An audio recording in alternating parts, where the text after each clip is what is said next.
A beautiful song. It means that नामुमकिन को भी मुमकिन विश्वास किया करते हैं. It means that if you believe in something hard enough, even if it's impossible, it just might happen. If you're wondering if I have changed my genre from cricket to Bollywood, no, this is not a Bollywood video. This is some serious cricket analysis video. Hello viewers and welcome to the channel. Let's talk cricket.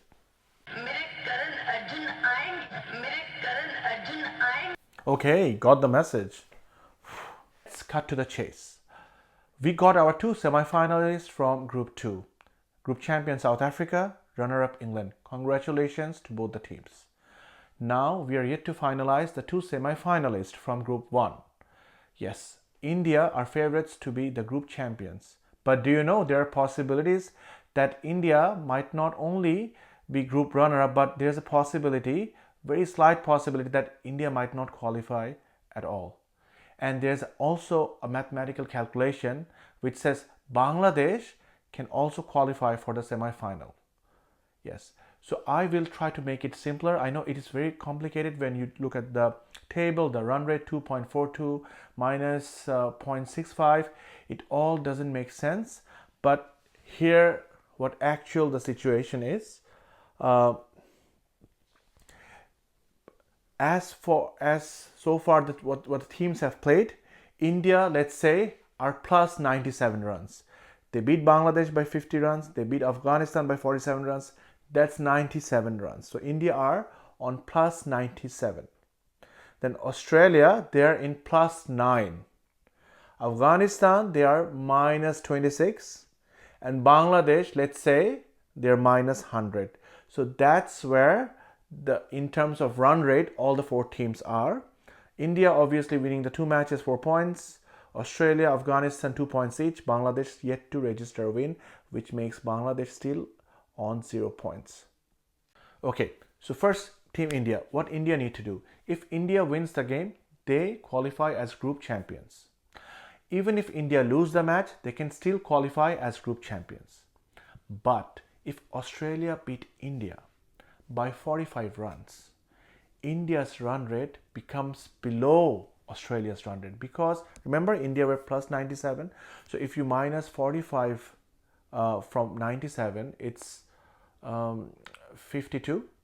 And Australia's run rate was 9 runs plus 9. If you add that 9 runs with 45, it becomes 54. So Australia just becomes, run rate becomes just above India. So then Australia becomes a group champion and they automatically qualify, and India has to wait for the Afghanistan and Bangladesh result.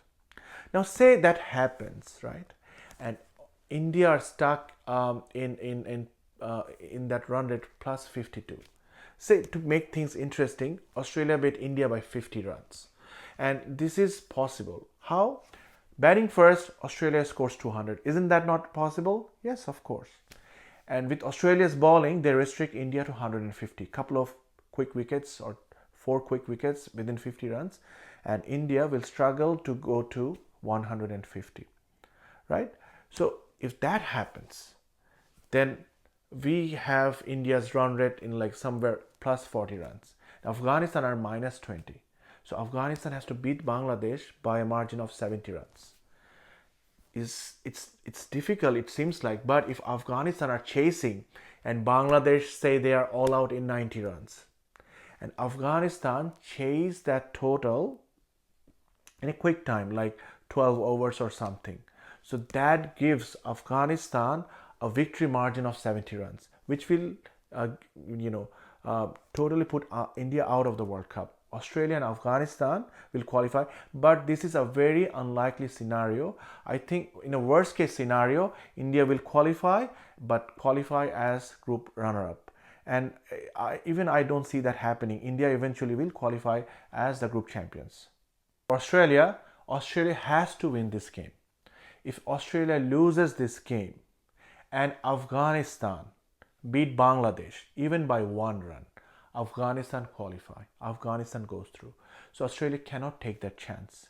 So Australia have to win this match, and the difference of run rate between Australia and Afghanistan, remember, Australia are +9 and Afghanistan are -26 runs. So there is a difference of 35 runs. So if Australia say beat India by 20 runs, then Afghanistan has to beat Bangladesh by at least 56 runs, because 35 plus 20, 55. So Afghanistan needs to top that. So you can say that in a T20 match, beating one team by 56 runs, it's too far-fetched. But let me tell you, the pitch that Bangladesh and Afghanistan are playing are in St. Vincent, which is a very low scoring ground.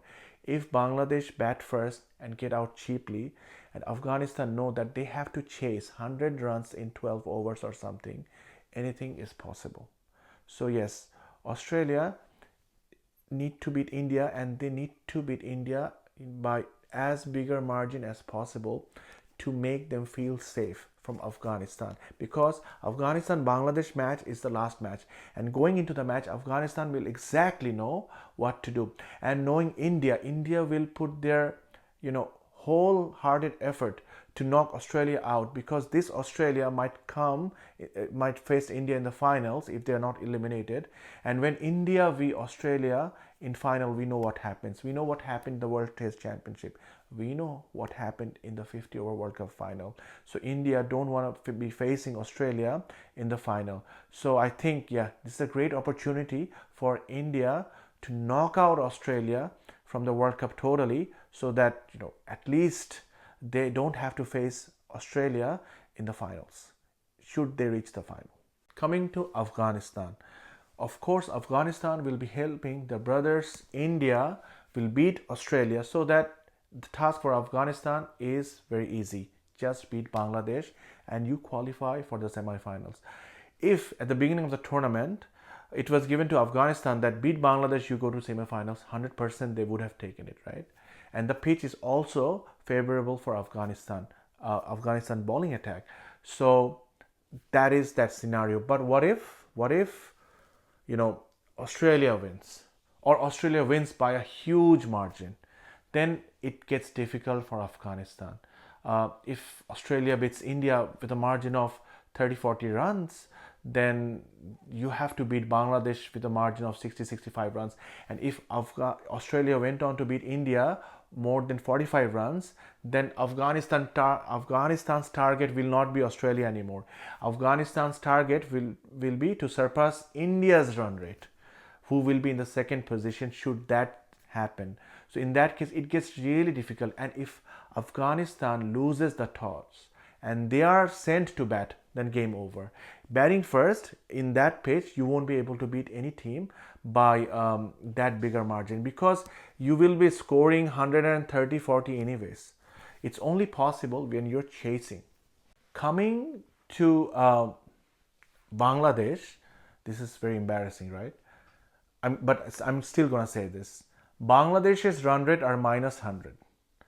But even from this situation, mathematically, Bangladesh can still qualify for the semi-finals.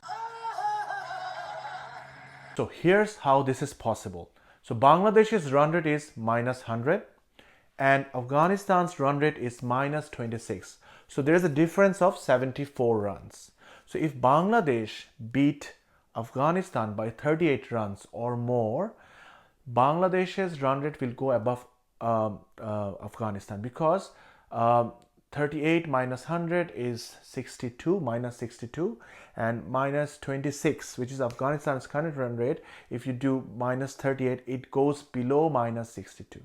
So that would mean that Bangladesh will go above Afghanistan.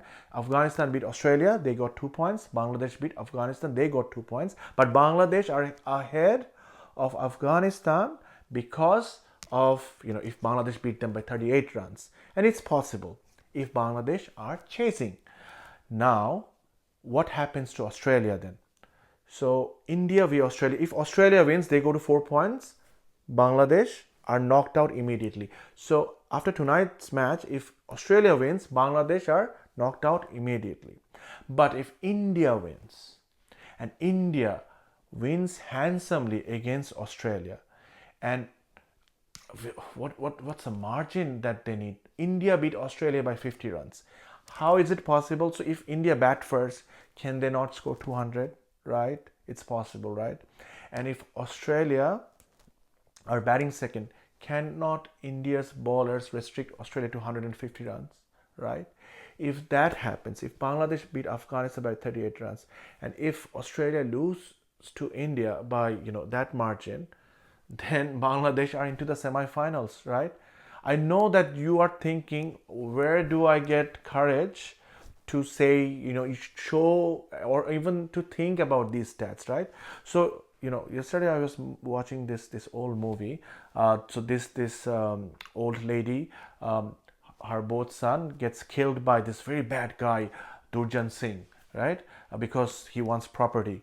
And this woman, this old lady, she says to everybody, okay, my sons are killed, but my sons will come back. Mere Karan Arjun aayenge, mere Karan Arjun aayenge. He's true. So she keeps saying that throughout the movie, and 20 years pass by, she still believes in it, right? And it is nonsense, right? People don't come back from dead. And you know what? After 20 years, the shit happens, right? The Karan Arjun, they actually get together, and reincarnation happen, and she actually gets back both her sons. And obviously then later on, both sons take their own death's revenge. And I know what I'm saying, right? Just hear me, right? What am I saying? But it's not only me, because people all around the subcontinent, India, Pakistan, Bangladesh, they all wanted part 2 of Karan Arjun, right? And even when Pathan got released, some people were claiming, no, this is not Pathan, this is Karan Arjun part 2. So don't think that I'm crazy, right? So if that can happen and people like that so much, why can't this happen?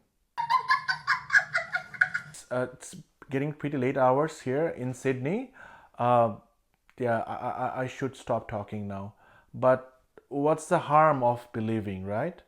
Right, Team Bangladesh? हमारा मर्जी है, हमारा this is our target, नहीं जीतेगा. What do you mean? हमारा target है, हम नहीं जीतेगा. What do you mean? Okay, time out. Anyways, my prediction is it's going to be India and Afghanistan from Group 1. Thanks for watching my video. Till my next video. Adios.